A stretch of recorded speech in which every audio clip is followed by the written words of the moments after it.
The Trump transition team meeting this morning to discuss housing and the economy. Former Fannie Mae executive Tim Rood was at that gathering, and he says after meeting with the president-elect, Steven Mnuchin and Reince Priebus today, he is hopeful that Mr. Trump can cut through the red tape and regulation that he says is stifling the American housing market. Fannie Mae and Freddie Mac both higher by 6 to 7% right now. And Tim joins us now. Tim, thanks, Tyler. Good to have you with us. Thank you. How do you see the housing market as struggling when new home sales were up 18% year over year in the most recent report, and existing home sales were at a decade high, and the share of first-time home buyers actually is going up? So certainly on a relative basis, everything looks to be certainly improving. I mean, the housing market, just like the economy, anytime you see one of these huge dips like we saw back in 2008, the housing market follows the pattern of typical economic recovery, which is about 2 years to bring back to the value that you were at that point in time. So right now it's taken us about 10 years really to get back to just about where we were at the peak of the housing crisis. If you're Matheson, let me apply Matheson's rule here, and that is that you will always buy within 6 months of the peak. So it takes a little longer to get back for me, but continue. Yeah, so in that sense, everything is certainly improving on a relative basis.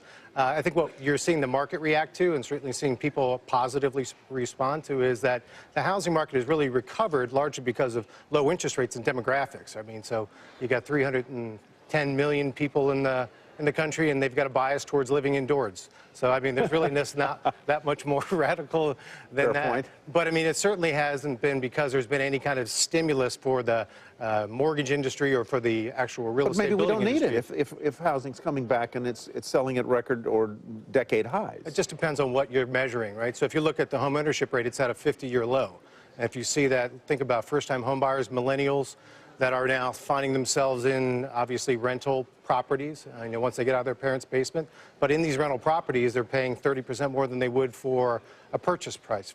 Is the problem, though, what's going on in the mortgage industry and lending standards, or is the problem a tight inventory and therefore prices are higher? I mean, how much can the government step in and make it more realistic for somebody starting out to buy a home? So it's layers, right? So if you think about it, builders right now, they can't afford to build a starter home. So you're seeing starter homes are those 200,000 or below. Right. You're seeing about 80% less of those being built than you did 10 years ago.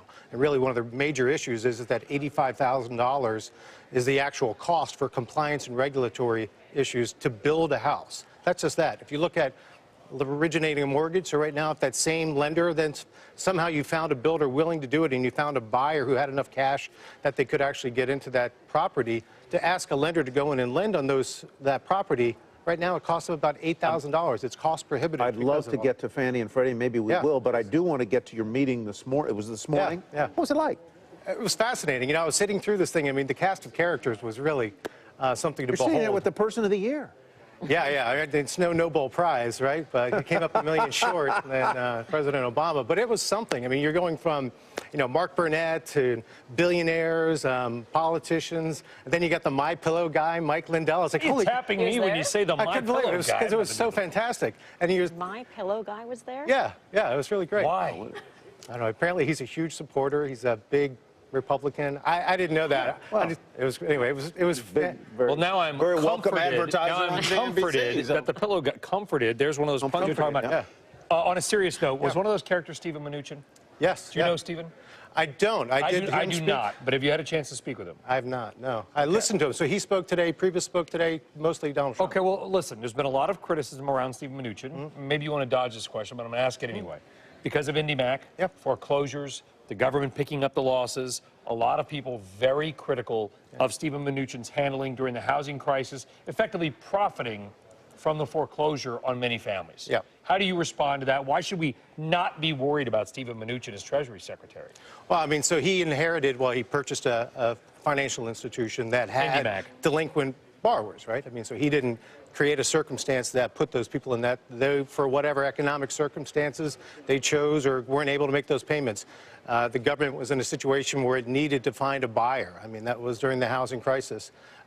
He made a great deal. I mean, on some level, you got to look at this and say, look, this is a guy who has looked out for the interest of his shareholders and himself and did pretty darn well in a precarious time, unprecedented time. So I look at that as, now you get that guy whose same constituents or his shareholders are now taxpayers.